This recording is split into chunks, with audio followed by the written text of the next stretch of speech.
नमस्कार दोस्तों, आप सभी को एक बार फिर से हमारे YouTube चैनल पर स्वागत करता हूं। हम ideas and institutions in Indian political thought जो ड्यू का ही सिलेबस है सेमेस्टर 1 के BA पॉलिटिकल साइंस, उसको कवर कर रहे थे। लास्ट वीडियो में हमने धम्मा के बारे में डिस्कस किया है। अगर आप पहले वाले वीडियोज़ नहीं देखे हैं तो चैनल पर जाकर देख सकते हैं या फिर डिस्क्रिप्शन पर लिंक दे दूँगा, वहाँ से चेक कर सकते हैं। आज हम दंडा के बारे में डिस्कस करेंगे और दंड के बारे में डिस्कस करेंगे। और सबसे इम्पोर्टेंट बात, हम हमारे वीडियोस को रीडिंग से ही बनाते हैं, तो अगर आप हमारे वीडियोस को फॉलो करेंगे तो आपको रीडिंग्स पढ़ने में भी आसानी होगी। तो चलिए वीडियो को शुरू करते हैं।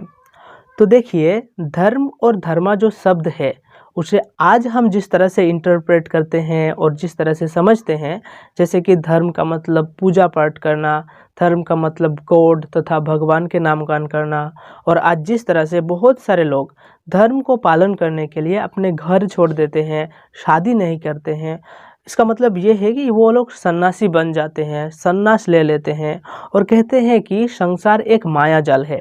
बट एक्चुअली धर्म शब्द के इतना नैरो मीनिंग नहीं है।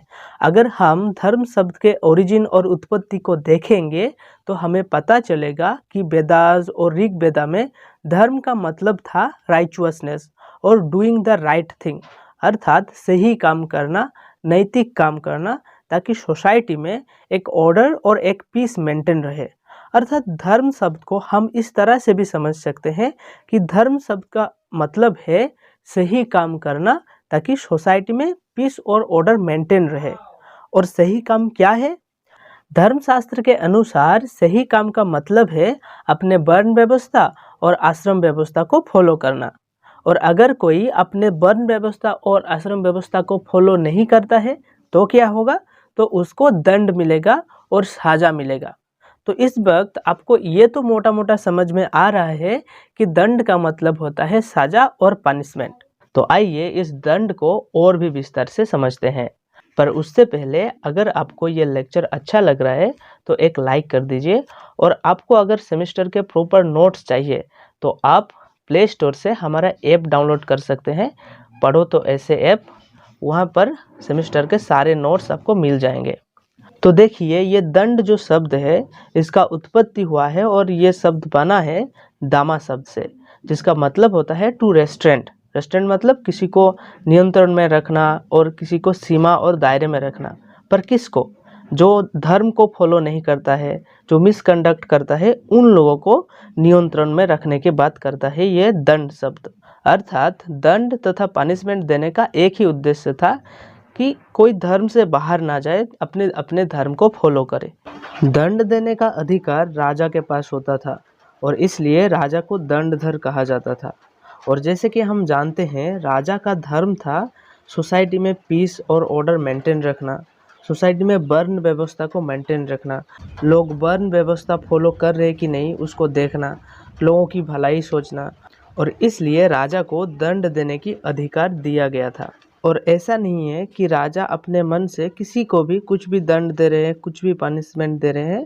पनिशमेंट देने के लिए राजा को भी एक बुक और एक रूल बुक फॉलो करना होता था, जैसे कि पेरेनी पुस्तका और द बुक ऑफ प्रेसिडेंट्स। और सबसे इम्पोर्टेंट बात, राजा को ऑनेस्ट होना होता था और इसलिए कहा जाता था only a king who is honest can wield danda. अब हम दंड के फीचर्स को देखने वाले हैं। प्रजापति को दंड के निर्माता माना जाता है और माना जाता है कि दंड की रचना भगवान शिव ने किया था और इसी दंड से ही राजनीति का विज्ञान का भी उदय हुआ था। और इसलिए कभी कभी हम दंड को धर्म से भी जोड़ देते हैं। कहा जाता है कि दंड धर्म का आत्मा है और दंड ही धर्म है। मनु कहते हैं कि दंड ही सर्वशक्तिमान है। The whole world is rectified by danda and even the gods and demigods are subject to its authority। अर्थात कोई भी हो, वो भगवान भी हो सकता है, प्रजा भी हो सकता है, राजा भी हो सकता है, वो दंड के ऊपर नहीं है। सभी लोग दंड के अंदर पड़ते हैं। अगर कोई अपने धर्म को पालन नहीं करेगा तो उसको दंड जरूर मिलेगा। बट दंड व्यवस्था में एक खराबी ये थी कि सभी को सेम क्राइम के लिए सेम पनिशमेंट नहीं मिलता था और सेम दंड नहीं मिलता था। जैसे कि सेम क्राइम अगर एक ब्राह्मण वर्ण के लोग करे और एक शूद्र वर्ण के लोग करे, पर दंड देने के समय ब्राह्मण को कुछ छूट दिया गया था। जैसे कि कॉर्पोरल पनिशमेंट और शारीरिक पनिशमेंट से ब्राह्मण वर्ण के लोगों को छूट मिल सकता था और इसके बदले उनको आर्थिक दंड देना होता था। बट शूद्र वर्ण के लोगों को कॉर्पोरल पनिशमेंट से किसी भी तरह की छूट नहीं मिलता था, उनको कॉर्पोरल पनिशमेंट मिलता ही मिलता था और राजा को भी कॉर्पोरल पनिशमेंट नहीं मिलता था। इसका मतलब दंड व्यवस्था में फेवर किया जाता था कुछ वर्ण के लोगों को। और ऐसा नहीं कि दंड एक खराब चीज़ है और दंड मिलने पर हमें दुखी होना चाहिए। राजा दंड इसलिए देते हैं ताकि हमारी भला हो सके, जितने कलंक हमारे अंदर है वो सभी दूर हो सके, हमें एक हैप्पी एंड राइचुअस लाइफ मिल सके। कहा जाता है कि दंड हमें प्यूरिफाई करता है और दंड के माध्यम से हमें एक प्योर लाइफ मिलता है। और सबसे इम्पोर्टेंटली दंड व्यवस्था मत्स्यन्याय को ख़त्म करता है। मत्स्यन्याय के बारे में शायद आप सब लोग जानते होंगे। मत्स्यन्याय का मतलब मछलियों का रूल और मछलियों का राज। इस रूल के हिसाब से तालाब पर जितने भी बड़े मछली होते हैं वो सभी छोटे मछली को खा सकता था और खा सकता है, अर्थात ताकतवर की राज। और इसको हम स्टेट ऑफ नेचर से भी समझ सकते हैं। स्टेट ऑफ नेचर के बारे में आप पढ़ेंगे इन फ्यूचर, बट थोड़ा थोड़ा ओवरव्यू दे देता हूँ। स्टेट ऑफ नेचर का मतलब है प्राकृतिक अवस्था, जहाँ पर कोई राष्ट्र नहीं होता था, जहाँ पर कोई राजा नहीं होता था, कोई कानून नहीं होता था, कोई भी कुछ भी कर सकता था अकॉर्डिंग टू हिज विल। अर्थात उस अवस्था में जो पावरफुल लोग होते थे वो सभी लोग उनसे कम पावरफुल लोगों को शासन करता था और शासन करता था, अर्थात एक प्रकार का जंगल राज था। और इस दंड व्यवस्था के आने के बाद वो जो मत्स्यन्याय था, वो जो जंगल राज था, वो सब खत्म हो गया था। और इससे हमें ये पता चलता है कि दंड व्यवस्था एक साथ दो काम करता है। पहले तो ये लोगों को प्रोटेक्ट करता है उनसे पावरफुल लोगों से, ताकि सोसाइटी में मत्स्यन्याय और जंगल राज और स्टेट ऑफ नेचर की परिस्थिति ना आए। और उसके साथ ही साथ ये लोगों को गवर्न भी करता था और कहता था कि लोगों को धर्म के रास्ते पर चलना चाहिए, अधर्म नहीं करना चाहिए, ताकि सोसाइटी में एक पीस और ऑर्डर मेंटेन रहे। और धर्म का रास्ता क्या है? अपने वर्ण व्यवस्था को फॉलो करना, आश्रम व्यवस्था को फॉलो करना। शायद आप जानते नहीं होंगे, पर हमारे जो हिंदू फिलोसॉफी है, हमारे जो इंडियन फिलोसॉफी है, वो वेस्टर्न फिलोसॉफी से बहुत ज़्यादा एडवांस था। वेस्टर्न फिलोसॉफी के इमर्ज होने से भी 1000 साल पहले हमारे ऋग वैदिक साहित्यों, हमारे वैदिक साहित्यों में सोसाइटी और इंडिविजुअल के डेवलपमेंट के लिए दो व्यवस्था लाया गया था। एक था वर्ण व्यवस्था और एक था आश्रम व्यवस्था। और वर्ण व्यवस्था में कहा गया था कि जिस व्यक्ति को जो काम में मन लगता है वो काम करना चाहिए, और काम के हिसाब से वर्ण को डिवाइड किया गया था। जैसे कि जो व्यक्ति अपने ब्रेन से काम करेगा, बौद्धिक काम करेगा, उनको ब्राह्मण कहा जाएगा। जो व्यक्ति बाहु और अपने ताकत को काम पर लगाएगा उनको क्षत्रिय कहा जाएगा। और जो व्यक्ति एक जगह से दूसरी जगह जाकर बिजनेस करेगा उन लोगों को वैश्य कहा जाएगा। और जो व्यक्ति समाज के निचले स्तर पर काम करेंगे, छोटे मोटे काम करेंगे, उन लोगों को शूद्र कहा जाएगा। मतलब काम के हिसाब पर डिवाइड किया गया था। और इंडिविजुअल के डेवलपमेंट के लिए आश्रम व्यवस्था लाया गया था, जहाँ पर ब्रह्मचर्य, गृहस्थ, वानप्रस्थ और सन्यास के बारे में बताया गया था।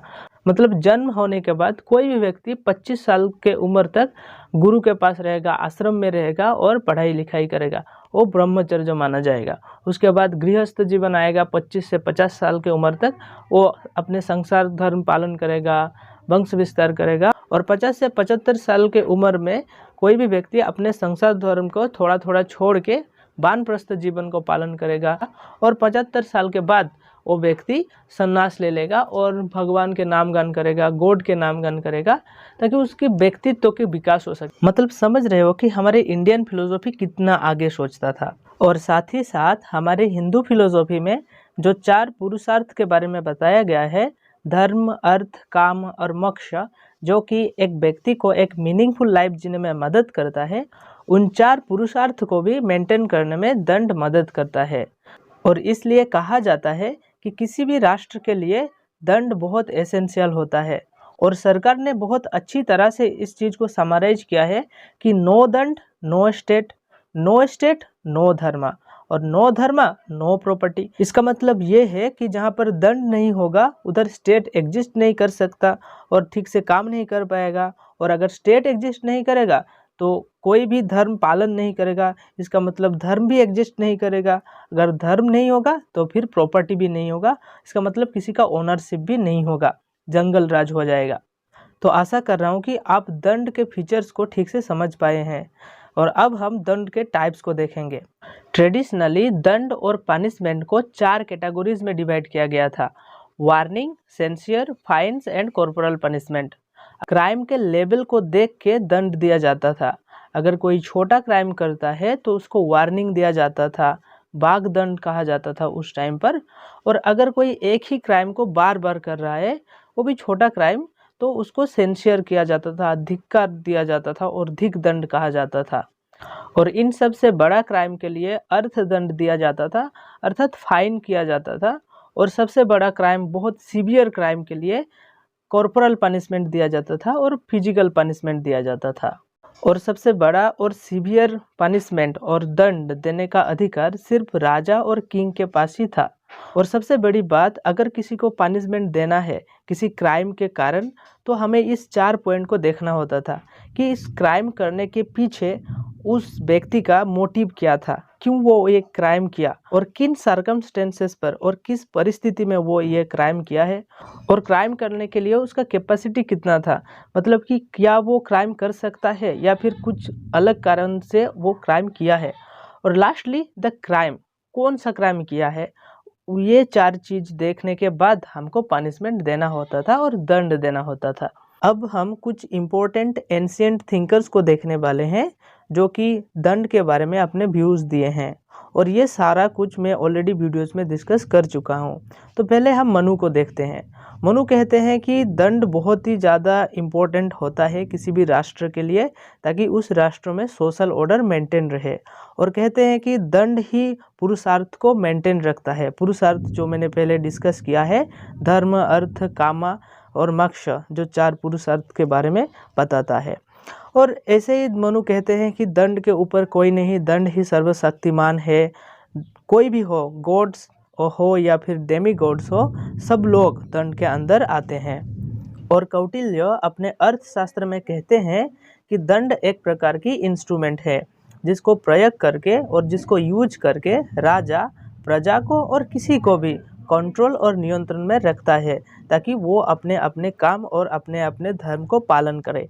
और कौटिल्य अपने अर्थशास्त्र में जो 4 फोल्ड पॉलिसी दिए थे स्टेट के लिए, साम, दाम, दंड, भेद, उसमें दंड को भी शामिल किया था। और इस 4 फोल्ड पॉलिसी में कौटिल्य ने बताए थे कि कोई भी स्टेट को अपने एनिमी स्टेट के साथ डील करते समय ये 4 स्टेप को फॉलो करना चाहिए। पहले सामा, मतलब कि कोई भी स्टेट को अपने एनिमी स्टेट के साथ पहले बातचीत करना चाहिए, नेगोशिएशन करना चाहिए। अगर नेगोशिएशन से बात बनता है तो ठीक है, अगर नहीं बनता है तो दामा पे आना चाहिए, मतलब स्टेट को कुछ गिफ्ट्स देना चाहिए। और उससे भी नहीं बनता है तो फिर दंड पर आना चाहिए, मतलब युद्ध करना चाहिए। और अगर आपको लगता है कि आप उस स्टेट के साथ युद्ध नहीं कर सकते हैं तो 4 नंबर और 4th नंबर पर आना चाहिए, वो है भेदा, मतलब डिवीज़न। उस स्टेट को डिवाइड करने की कोशिश करना चाहिए। और इस तरह से कौटिल्य ने दंड शब्द को अपने 4 fold policy of the state में शामिल किए थे। अब हम शुक्रा के थिंकिंग के बारे में डिस्कस करेंगे। उन्होंने भी सेम तरह की थिंकिंग दिए थे कि अगर दंड और पनिशमेंट दिया जाएगा तो बैड प्रैक्टिसेस बंद हो जाएगा, इमोरल प्रैक्टिसेस बंद हो जाएगा। और उन्होंने कहा था स्टे ऑफ वर्चू, दंड को ग्रेट स्टे ऑफ वर्चू। और अगर हम पुरानाज के बात करें तो पुरानाज प्रिंसिपल्स ऑफ प्यूरिफिकेशन देता था और कहता था कि जो हमारे जो सीन है, मतलब जो पाप है, कलंक है, वो सब कुछ प्यूरिफाई हो जाता है दंड के माध्यम से। अगर हमें दंड दिया जाता है और पनिशमेंट दिया जाता है तो हमारे अंदर जितने भी पाप है, कलंक है, वो सब कुछ प्यूरिफाई हो जाता है। और गौतम कहते हैं कि अगर पनिशमेंट और दंड व्यवस्था रहेगा तो जितने भी रॉन्ग डूअर्स है, जो लोग भी गलत काम करते हैं, उन लोगों के ऊपर एक चेकिंग का सिस्टम रहेगा, उनको चेक करने की एक व्यवस्था रहेगा।